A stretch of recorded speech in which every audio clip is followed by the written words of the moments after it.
I understand we are content creators. We're always looking for the news cycle and that sort of thing. But here's the thing that I'm concerned with is that you can say whatever you want, create any content you want, but as a hobby, is it really beneficial to keep regurgitating this same news cycle?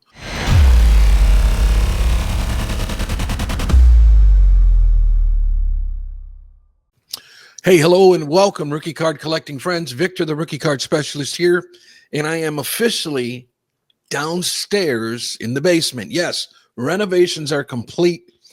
We've started taking everything out of storage, bringing it down and unpacking, and I guess at the moment decorating the downstairs basement. But I was able to hook up my computer, and that's one of two computers that I'm actually going to have down here.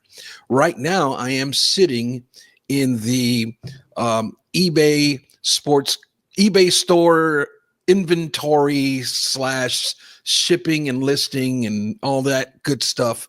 All of that is going to happen right here in this space. It's a small space. It's only 10 feet by 9 feet is this room, but it does have a pretty nice closet right over here. I'm not going to give a grand tour of the basement. Not yet. I'm going to wait till it's fully furnished and unpacked. Right now, this basement is a hot mess with open boxes just everywhere right now. So excited to take it to the next step of the transition. And I want to start today. I just want to talk about some things that really, I don't know. Here's the thing. It's not news. I'm going to talk about three things that I am hearing pretty much on repeat on social media, more specifically on YouTube, about things that really are not news, guys. I understand we are content creators. We're always looking for the news cycle and that sort of thing.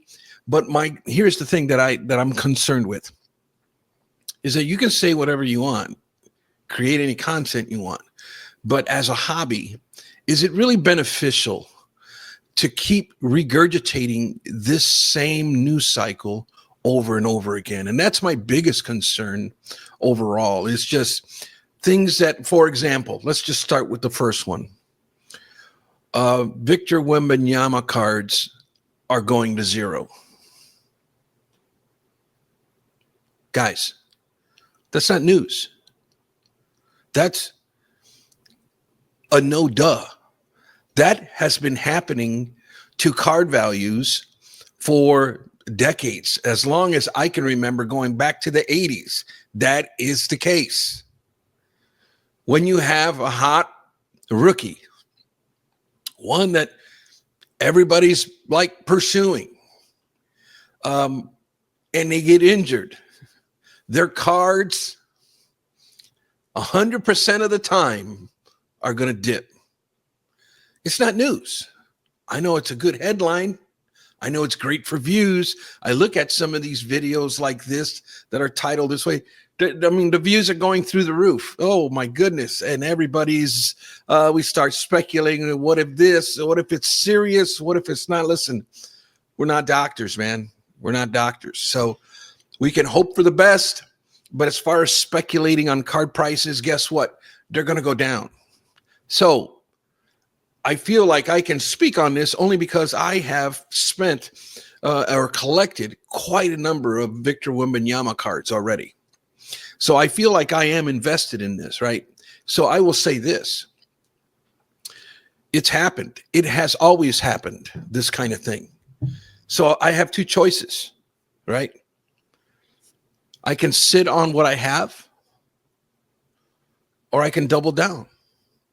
Or a third option, I can sell what I have at a loss. So I have plenty of options, but I'm going to choose to double down. I think this is a wonderful opportunity. If you believe in the kid, I believe I'm gonna I'm going to wait for a diagnosis, for a doctor's diagnosis. If they say, hey, we're going to have a surgery, but we think he should be back by next season, wonderful. I am going to double down at that point. And because right now, with the prices going to zero, with the talent that he is, with what he has shown us here in this half season, whatever it is that he's played, he has shown phenomenal potential. So this isn't necessarily a bad thing. This has the potential to become a very good thing. So it's like, why are we over dramatizing his cards going down to zero? Duh, that's going to happen. Also, Patrick Mahomes. Here's another one that we're making GOAT comparisons, looking at his cards, speculating, well, if he does this and does that and wins one more, and if he gets one more MVP, and all these scenarios that we paint up, it's just, it's minutia. And here's the thing.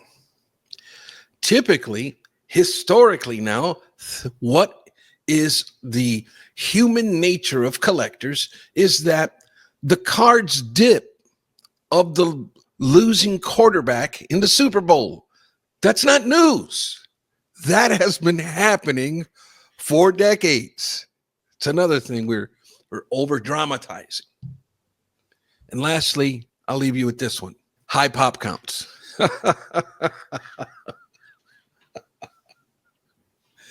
If you think we got high pop counts now, my friends, you ain't seen nothing yet. They're going to get higher and higher and higher. And guess what, my friends? That's the way it's been for decades. You want popularity? You want the hobby to go mainstream? That's great. But here's what's going to happen. Pop counts are going to go through the roof because card manufacturers have to meet demand. And this is the danger I feel in having so much emphasis on rarity. It seems like the popularity or the accepted form of rarity seems to be getting lower and lower and lower and lower. Back in the early 2000s, I remember, man, if a card was serial number to 3,000, that was pretty good. But then it's 2,000. Well, now the bar keeps getting lowered more and more and more. And it's like, if you got a card serial number to 100, it's like, what are you talking about? That's garbage. Serial number to 100, that's way too many.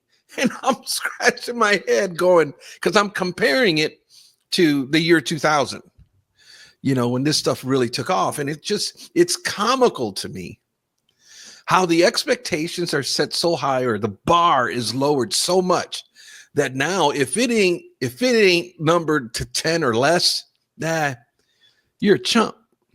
And it's like, guys, man, I find it comical. I really, really do. It's just, the space is just either they're out of touch or I'm out of touch. I haven't really figured that one out yet, but I can tell you, for a base rookie card collector, I can care less about pop counts. This is how come I don't sweat Wembanyama getting injured. I collect base rookie cards in PSA 10. And yes, I got a nice little stack of them, but I'm not invested thousands upon thousands of dollars. Now, if I got the black 1 of 1 and I spent $130,000 or whatever it is that it went for, well, now I got something to worry about. Now I'm sweating bullets over here because I'm about to lose my rear end. And so keeping it simple the way I do, I don't have to sweat the small stuff. Yes, if I take a loss, I'm going to lose, I don't know what I got, maybe about 1,000 or 2 that I have invested in Wembanyama. Not a big deal, not the end of the world. And so this is how come I don't get caught up in I don't mind spending bigger money on established players, on more specifically Hall of Famers. They're established. They're not going to get injured. This is how come when you're investing, There's a risk to it. Or if you want it to safe play, you go and get yourself a rookie card of a Hall of Famer or a low serial numbered whatever of an established player who isn't maybe playing anymore. Those are your safe bets. So I don't know. It's just these news cycles. Listen, guys, don't get caught up in the hype of the cycle. Listen, it's not news. Victor Wembanyama's injury is his card prices are going to go down. The Super Bowl, it's the losing quarterback, his cards are going to go down. That's always going to happen. Every year there's a losing quarterback, and every year his cards go down. Every year when somebody gets injured, their prices go down. So now we have a choice to make, right? What are our three options? We can hold, we can sell and take a loss, or we can double down and pick up some stuff if you see potential in this player. That's going to be it for this one. Thanks for tuning in. Until next time, remember, my friends, that not all rookie cards are created equal. The true Jordan rookie from 1985. Bullshit. Until next time, buenos nachos, muchachos.